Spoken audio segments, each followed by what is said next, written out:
नमामि शमीशान निर्वाणरूपं विभुं व्यापकं ब्रह्मवेदस्वरूपं निजं निर्गुणं निर्विकल्पं निरीहं चिदाकाशमाकाशवासं भजेऽहम्। ओम नमः शिवाय। हर हर महादेव। प्रिय भक्तजनों, एक प्रेम ऐसा भी होता है जो जन्मों जन्मों तक नहीं टूटता। एक प्रेम ऐसा भी हो जिसके लिए देवी ने अपने पिता का घर छोड़ा, तप किया, आंसू बहाए और अंत में प्राण तक दे दिए। यह कथा प्रेम कथा है सती और महादेव की। जय महादेव, जय भोलेनाथ। प्रिय भक्तजनों, आप सभी भक्तों का हार्दिक स्वागत है शिव पुराण कथा के द्वितीय अध्याय में। पिछले अध्याय में हमने जाना शिव कौन है, उनका स्वरूप क्या है। आज हम सुनेंगे वो कथा जो सृष्टि की सबसे पवित्र प्रेम कहानी है। तो मन को शांत करें और बोलें हर हर महादेव। प्रिय भक्तजनों, कथा आरंभ होती है सृष्टि के उस काल से जब ब्रह्मा जी ने इस संसार को रचा।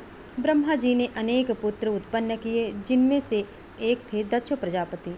दक्ष अत्यंत तेजस्वी, शक्तिशाली और सभी प्रजापतियों में सर्वश्रेष्ठ। उनका राज्य था कनखल, जो आज के हरिद्वार के पास है।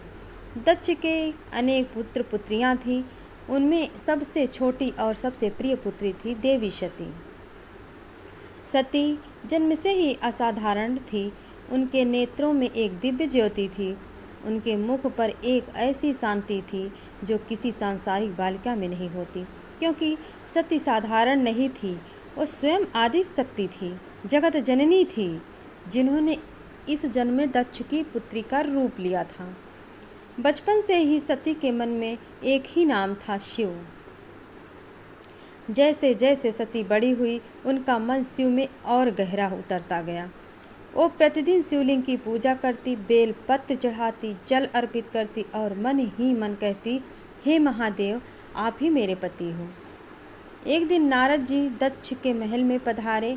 सती ने पूछा, हे नारद जी, क्या मेरा यह प्रेम सफल होगा? क्या महादेव मुझे स्वीकार करेंगे? नारद जी बोले, हे देवी, आप स्वयं आदि शक्ति हैं। शिव और शक्ति तो एक ही हैं, जैसे अग्नि और उसकी ऊष्मा। पर फिर भी यदि आप चाहती हैं कि महादेव आपको अपनी पत्नी के रूप में स्वीकार करें, तो आपको तप करना होगा। सती ने पूछा, कैसा तप? नारद जी बोले, जो तप पार्वती ने किया था, वही तप आपको भी करना होगा। शिव को पाने का मार्ग सरल नहीं, पर जो इस मार्ग पर चलता है उसे शिव अवश्य मिलते हैं। सती ने तप आरंभ किया। जंगल में एकांत स्थान चुना, धरती पर बैठी, आंखें बंद की और शिव का ध्यान धरा।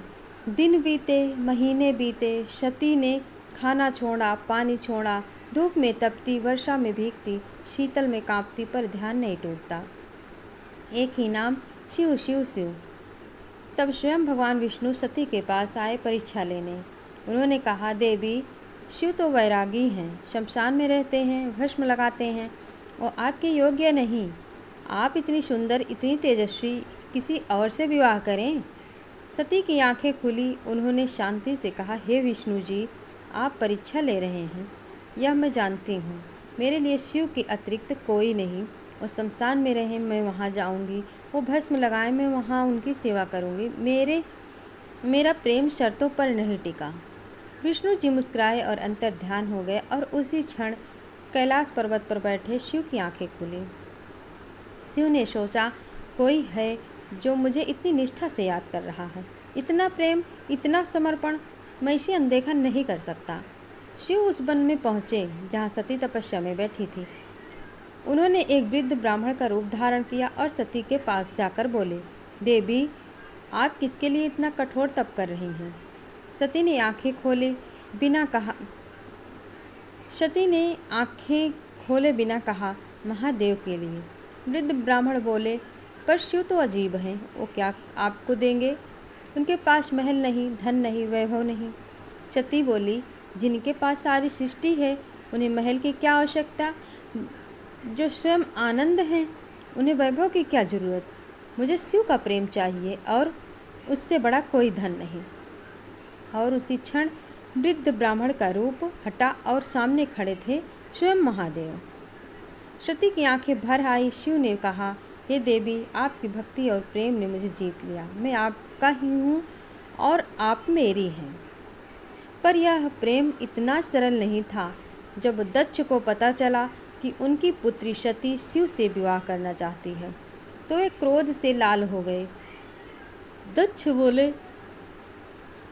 बोले, शिव वो शमशान में रहने वाला, वो भूत प्रेतों का स्वामी जो भस्म पोते घूमता है, नहीं, यह विवाह नहीं होगा। सती ने विनम्रता से कहा, पिताजी, शिव ही परमेश्वर हैं, उनसे बड़ा कोई नहीं। मेरा मन में प्राण सब उन्हें समर्पित है। दक्ष बोले, तुम मेरी पुत्री हो, मेरी आज्ञा का पालन करो। सती बोली, मैं आपकी पुत्री हूँ, यह सत्य है, पर मेरा हृदय शिव का है, यह भी सत्य है, और हृदय की बात किसी आज्ञा से नहीं बदलती। दक्ष चुप हो गए, वो रोक नहीं सके और अंततः शिव और सती का विवाह हुआ। कैलाश पर शिव और सती का जीवन आरंभ हुआ। सती ने जो महल और वैभव छोड़ा था उसकी उन्हें कभी याद नहीं आई। शिव की जटाओं में गंगा बहती थी, सती उसमें कमल के फूल सजाती। शिव ध्यान में बैठते, सती पास बैठकर उनका इंतजार करती, और जब शिव की आंखें खुली थी पहली नज़र सती पर पड़ती। कहते हैं उन दिनों कैलाश पर देवता भी आकर रुक जाते, इतना सुंदर था वो दृश्य, शिव और शक्ति का मिलन। एक बार नारद जी आए और बोले, महादेव, सती देवी आपके लिए कितना प्रेम करती हैं। शिव मुस्कुराए और बोले, नारद, प्रेम वो नहीं जो दिखे, प्रेम वो है जो महसूस हो। सती का प्रेम है, हर पल मैं अनुभव करता हूँ। उनकी उपस्थिति में कैलाश स्वर्ग से भी सुंदर लगता है। समय बीता और एक दिन दक्ष प्रजापति ने एक विशाल यज्ञ का आयोजन किया। सभी देवताओं को आमंत्रण गया, ब्रह्मा जी को, विष्णु जी को, इंद्र को, सूर्य को, सबको, पर शिव और सती को नहीं। सती को जब पता चला तो मन में एक टीस उठी। उन्होंने शिव से कहा, स्वामी, पिताजी ने के यहाँ यज्ञ है, मेरी बहनें होंगी, सखियाँ होंगी, क्या हम चलें? शिव ने धीरे से कहा, देवी, जहाँ निमंत्रण ना हो वहाँ जाना उचित नहीं। दक्ष मुझसे प्रसन्न नहीं है, वहाँ जाने पर अपमान होगा। सती बोली, स्वामी, पिता के घर जाने के लिए क्या आमंत्रण की आवश्यकता होती है? शिव चुप रहे और अंत में सती की जिद के आगे शिव ने उन्हें जाने दिया। पर मन में एक अनहोनी की आशंका थी। सती जब मंडप पर पहुंची तो वहां का वातावरण बदल गया। दक्ष ने सती को देखा और उनके मुख पर क्रोध आ गया। दक्ष बोले सबके सामने, तुम यहाँ क्यों आई और तुम्हारे साथ वो शमशानवासी क्यों नहीं आया? मैंने उसे निमंत्रण नहीं दिया क्योंकि वो इस यज्ञ के लायक नहीं। शिव एक अयोग्य, अशिष्ट, भटकने वाला देव है। सती ने के आंखों में आंसू आए पर वो रोई नहीं।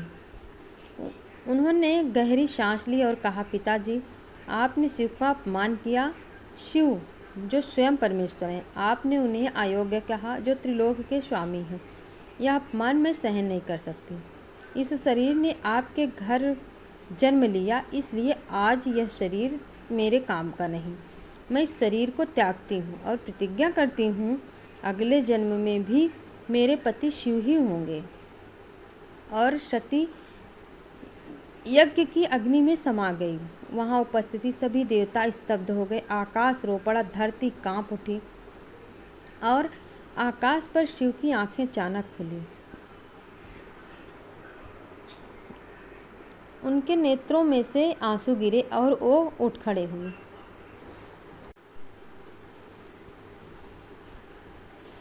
प्रिय भक्तों, यही आज की कथा विश्राम लेती है, पर यह कथा यहाँ समाप्त नहीं होती। अगले अध्याय में हम देखेंगे शिव का वो रूप जो आज तक किसी ने नहीं देखा। सती के वियोग में शिव क्या करते हैं, दक्ष का क्या होता है और सती किस रूप में पुनः जन्म लेती हैं, यह सब सुनने के लिए जुड़े रहें। इस कथा को लाइक और शेयर करें, यह पुण्य का काम है। चैनल को सब्सक्राइब करें और जाते जाते एक बार श्रद्धा से बोलें, हर हर महादेव, ओम नमः शिवाय।